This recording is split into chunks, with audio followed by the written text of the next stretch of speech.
आज हम पढ़ाएंगे विषाणु तथा जीवाणु में प्रमुख अंतर, differences between virus and bacteria. विषाणु जीवाणुओं से भी छोटे होते हैं, जबकि जीवाणु विषाणुओं से कुछ बड़े होते हैं।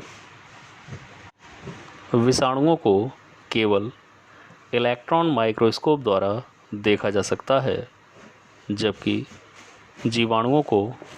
कुछ जीवाणुओं को लाइट माइक्रोस्कोप अर्थात प्रकाश सूक्ष्मदर्शी द्वारा भी देखा जा सकता है।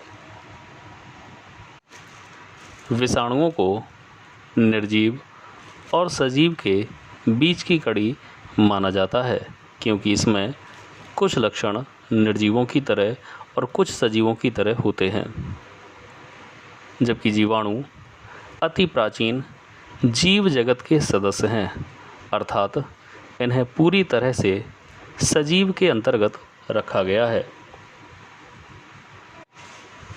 विषाणु के शरीर में कोई भी कोशिकीय संरचना नहीं होती है, अर्थात इनका शरीर वास्तविक कोशिका का नहीं बना होता है, जबकि जीवाणुओं का शरीर कोशिकीय संरचना के रूप में दिखाई देता है। विषाणुओं में कोशिका भित्ति अर्थात सेल वॉल नहीं पाई जाती है, जबकि जीवाणुओं में कोशिका भित्ति पाई जाती है।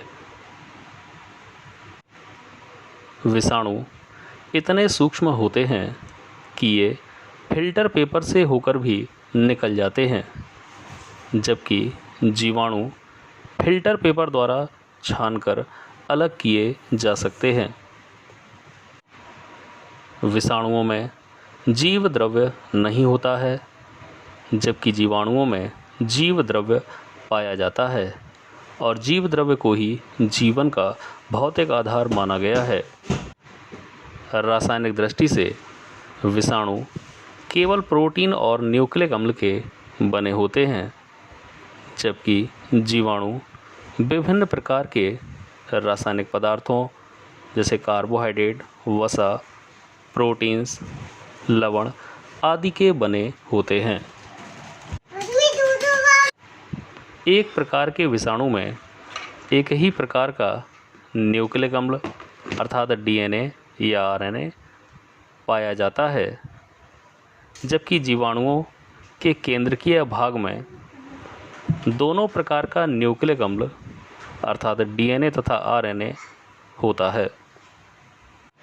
विषाणु प्रायः हानिकारक ही होते हैं, जबकि जीवाणु हानिकारक और लाभदायक दोनों प्रकार के हो सकते हैं। विषाणु अविकल्पी परजीवी अर्थात ऑब्लिगेट पैरासाइट होते हैं, जबकि जीवाणु स्वपोषी या परपोषी हो सकते हैं।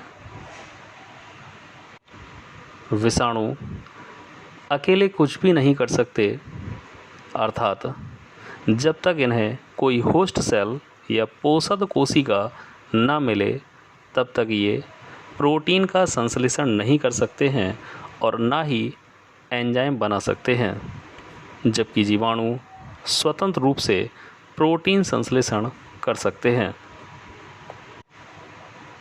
विषाणु केवल जीवित कोशिकाओं में ही प्रजनन करते हैं, जबकि जीवाणु कोशिका से बाहर भी प्रजनन कर सकते हैं।